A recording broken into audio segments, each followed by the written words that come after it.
General Stone, thank you for being with us today. My honor. Appreciate your participation in the panel. Just a couple of questions about today's event. First of all, what did you think of today's panel on de-radicalization? What were your thoughts? Well, first of all, let me say that I think CSIS wisely brought the topic up. It is a cutting edge topic. The individuals who were on there all came from a different perspective, added tremendous value. It's an important topic to discuss. It is something that we are right on the front and cutting edge of trying to solve. And so I think CSIS did a great job at getting it on the agenda, getting the panel to do there, so to discuss it. You know, each of the perspectives that were there, when brought together, painted some pretty interesting discussion points for the group. But I thought it was a great panel. I thought the differences in the backgrounds of the individuals added great value. And I loved the beginning discussion about international de-radicalization programs, which many of us know a lot about. The federal de-radicalization program topic, which I've only done in warfare, and I think that's the only thing the country has really done. And then how are we going to deal with them should they, and when they do, cross the border, and we have to contend with it inside CONUS. Now you're an expert, obviously, in this field, and on the panel was also Steve Kappas, Fran Townsend, and Chris Bocek. What were some of the things that you learned from today's event? Well, I thought that Fran's perspective about, we need to hold a hard line, that, our country has fundamental values, and we need to keep those in mind as we architect these programs, was spot on. Chris, who I've worked with quite a bit, has a tremendous in-depth understanding of the Saudi program and other programs, and understands this very real dynamic that the belief structure is what we're contending with, that you have to be realistic about whether or not it can, behavior can actually be changed.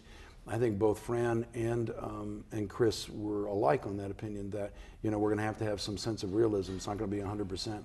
Steve Kappas echoed the same thing with his long intel and CIA background, who brought to bear some tremendous insight, I thought, about where we are as a country and how real this threat is. For our viewers that are seeing this summary, what would be some of the key takeaways you'd want to leave them with based on today's event? Yeah, it's dangerous because I had my own perspective on this, but let me see if I could think through what they all would say.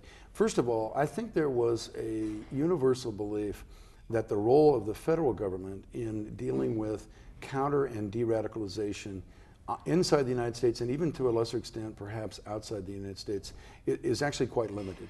I think they universally felt that across the board, this is a community action program. It's deep inside the population of the country.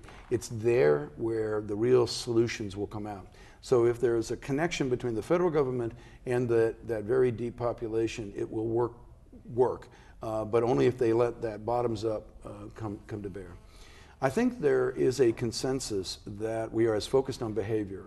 Clearly, the belief structures affects behavior, but I would say that all of the panelists would believe that it's the behavior we're worried about.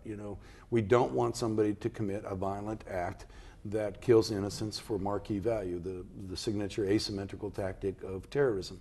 They don't want that. They think all the programs ought to be focused on that.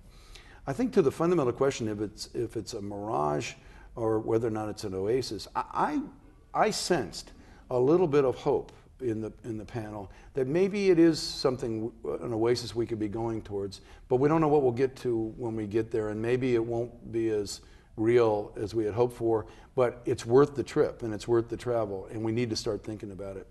And then the last point that I would say that I think I could summarize was that I think they all believe that this is a very real domestic threat.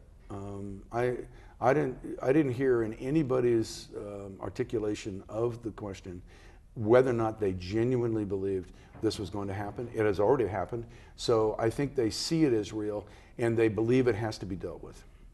Well, General Stone, it was a privilege and honor to have you on our panel today. My honor. Thank you for being here with CSIS. Thank you. Great to be with you. Thanks.